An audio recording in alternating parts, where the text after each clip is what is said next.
राधे राधे रटो चले आएंगे बिहारी, राधे राधे रटो चले आएंगे बिहारी, राधे राधे रटो चले आएंगे बिहारी, आएंगे बिहारी चले आएंगे बिहारी, आएंगे बिहारी चले आएंगे बिहारी, आएंगे बिहारी आएंगे बिहारी, आएंगे बिहारी चले आएंगे बिहारी, राधे राधे राधे राधे रटो चले आएंगे बिहारी, राधे राधे रटो चले आएंगे बिहारी, राधे राधे रटो चले आएंगे बिहारी, राधे राधे रटो चले आएंगे। बोलो दुर्गा माता की जय हो। एक जन टीका कर रहा है, रामायण की टीका कर और करे के जन बेटा और अपन बेटा की शादी करी तब मरवा दी सब जन नाचो, तोहरो गांव नाच थे हमरो गांव नाच कस के झूम पर थे कावर धूम रथे मरवा। बोलो मां के बिहारी लाल की जय हो। तो वो डोकरा रामायणी रहा, जगह जगह रामायण पढ़े जाए, विख्यात रहा। डोकरा कथे मोर बेटा के मरवा में दादरिया निकाओ, तब रामायण हो ही रामायण सब दहाल न्योता कारी है न्योते है। अब सब सगला है सगा सौदा, तेल हल्दी वाला दिन कट गए, बिहार दिन है मरवा, सांझ की भीड़ भड़क का जलत है, आज मरवा है। डोकरा भंडारा दहन की इज्जत का महिला मन खाना खाते, सुनो चुपचाप खाना खाओ और मरवा रामायण सुनो, ददरिया नहीं हो हमार घर। ये दाई एक ठन बेटा और रामायण पढ़ू कथे डोकरा का करे महिला मंडल में, अरे महिला मंडल में का करी, डोकरा मन के दबाव खाना वाना खाई न मरवा में बैठी, अब मरवा में बैठी तो रामायण चालू, डोकरा मन आधा घंटा के बाद छोकरा वाला दूल्हा संगवारी मन बाइक वाला, हाँ अब बाइक वाला आई, अब का करी मोटरसाइकिल खड़े करी भीतरी में दूल्हा निकल के स्वागत बात अब मन मरवा दहाल देखी जत का जवान है छोकरा मरवा नाचे लाए आज पास तो मरवा का चला थे यही सुमीरता सीधा हो राम गणनायक करिवर भगवान।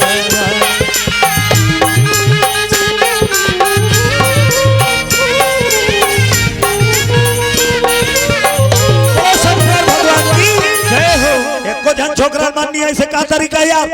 तो रामायण पढ़वा तो हमला न्योता देख बलाते मन ऐसे मरवा नाच बे, चलो चलो चलो चलो मरवा नाच बुकिंग पूरा डिक्की पैकिंग करके आए हैं। अब तोर घर में रामायण होती तो न्योता नहीं देना चाहिए, सब जवान भड़क गए। अब घर ले निकला थे मरवा, घर ले दूल्हा दिमाग खराब हो गए ओकर दादा बा, हाँ एक गांव और बिहार होते सब संगी साथी आए मरवा नाच लोकी के तय रामायण पढ़े बैठे और छोकरा का करी दूल्हा एक जन के बाइक लमागी अब भट भट भट भट भट भट भट भट बाइक वाला घर की जय हेलो बाइक वाला निकली ते कैसे आधा रात की किंजरा था दूल्हा नौका बने हाथ तोर घर माइक है हवे बड़े बड़े दूठन बक्सा है हवे दूठन बक्सा धर के चल मोर घर का पैसा ले तू माइक वाला बजाना है वाला तू माइक रखे दूठन बक्सल धर के कते कर मढ़ा बीच मुहाटी मढ़ा अब बक्सत मुहला वो रामायण पढ़ा डोकरा ती दहन कर दे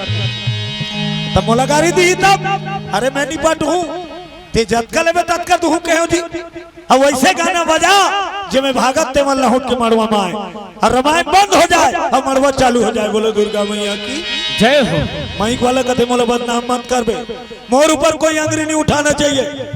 दूल्हा डौका कथे मैं तो हावो मजाल है मोर रहत ले कोनो अंगरी उठाए चलते गाना बजा और ये भागत संगवारी ते मला बोला माइक वाला कथे मोर दोस्त मत देबे, मैं ऐसे गाना बजात हूं वो मोटरसाइकिल वाला मन लाना पड़ी और सही में चिप लगाई बटन ला चपक दी। आजकल तो मात के ए फुलमती तो कैसे लगाते फुलमती तोला कैसे कहां जोड़ी मोला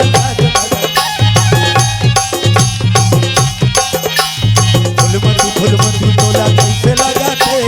फुलमती तोला कैसे लगाते ए तोला कैसे कहां जोड़ी मोला लाज लागत जैसे वो गाना बाजी भागत रही मोटरसाइकिल लहुटा अगला नी मड़वा खड़े कर दी, हाँ मुहाटी फिगर खड़े करके मड़वा में कूदती ओती रामायण चलत है ओती फूलमती चलत है सब नाचक चालू त रामायण कर बैठे रहते मई लोगन मन पलट के देखे कौन ला नचैया मल दूल्हा कथे अरे अरे अरे काकरो रामायण सुने के मन नहीं है महिला मंडल के तक मड़वा नाचे के मन है माइक वाला काहे अरे गाना बदल ओकर जतका बैठे थे सब एती आना चाहिए पाटले बटन चपक दी गाना चेंज और बरले देना राजा और बरले देना राजा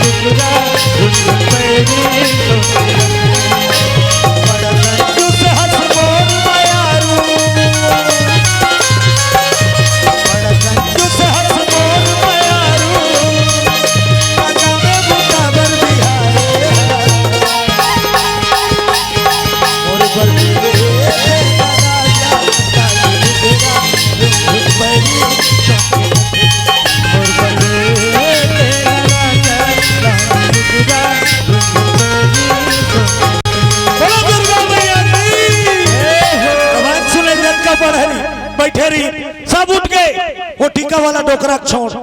रामायण बंद हो गए डोकरा रामायण धरी सब जाग सूत गए मड़वा चालू हो गए का करवे आजकल के रंग ऐसे चला थे रंग झाझर है कलरफुल मड़वा है मतलब लगे रही सबके हम मंधवक माने ठिकाना नहीं रहा मड़वा घर में बोलो दुर्गा मैया की जय हो। अब मंधवा जहाँ है तिहा रंग झाझर रंग मातर होवे करी।